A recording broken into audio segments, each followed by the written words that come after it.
এক মহাপাপী, সে সারা জীবন পাপ ছাড়া আর কিছু করেনি।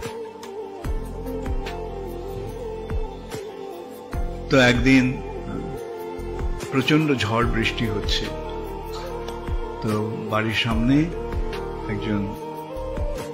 এক বৈষ্ণব দাঁড়িয়ে আছে। তো ডেকে বলল, আপনি ভেতরে আসুন, বৃষ্টি হচ্ছে। ওই একটা কেবল পুণ্যকর্ম করেছিল, একটা বৈষ্ণবকে বৃষ্টির সময় বাড়িতে আশ্রয় দিয়েছিল। তো মৃত্যুর পর যমরাজ চিত্রগুপ্তকে জিজ্ঞাসা করলেন, চিত্রগুপ্ত, এর হিসাব নিকাশটা কি আছে? চিত্রগুপ্ত একটার পর একটা পাপের কথা বলে যেতে, এই পাপ করেছে, ওই পাপ করেছে, ওই পাপ করেছে। বললো যে একদিনও একটা ভালো কাজ করেছে, এক বৈষ্ণবকে একটা আশ্রয় দিয়েছে বৃষ্টির সময়।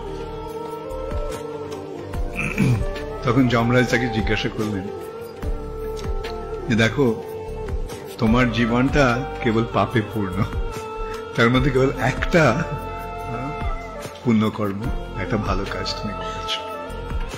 তো কোনটার ফল তুমি আগে নেবে? পাপের ফলটা আগে নেবে না পুণ্যের ফলটা আগে নেবে? তো সে একটু বুদ্ধিমান ছিল, ও বললাম পুণ্যের ফলটা আগে। ঠিক আছে, তোমার ওই এক পুণ্যকর্মের ফলে তুমি আবার একটা মনুষ্য জীবন পাবে। মনুষ্য জীবন পেয়ে তার ওই পূর্বজন্মের ওই কথাটা মনে রইল জমাল আর যমরাজের কাছে। তখন ভাবলো, একটা বৈষ্ণবকে একটু আশ্রয় দিয়ে আমার যদি এই লাভ হয়, তাহলে এই জীবনটা আমি সারা জীবনটা বৈষ্ণব সেবায় লাগিয়ে দেব।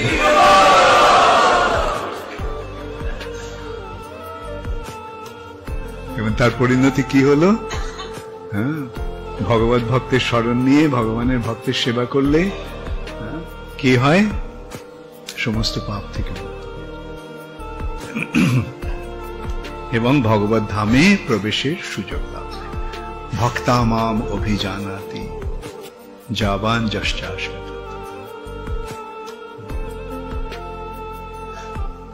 তত মাং তত্তত জ্ঞাত্বা বিশতে তদনন্ত।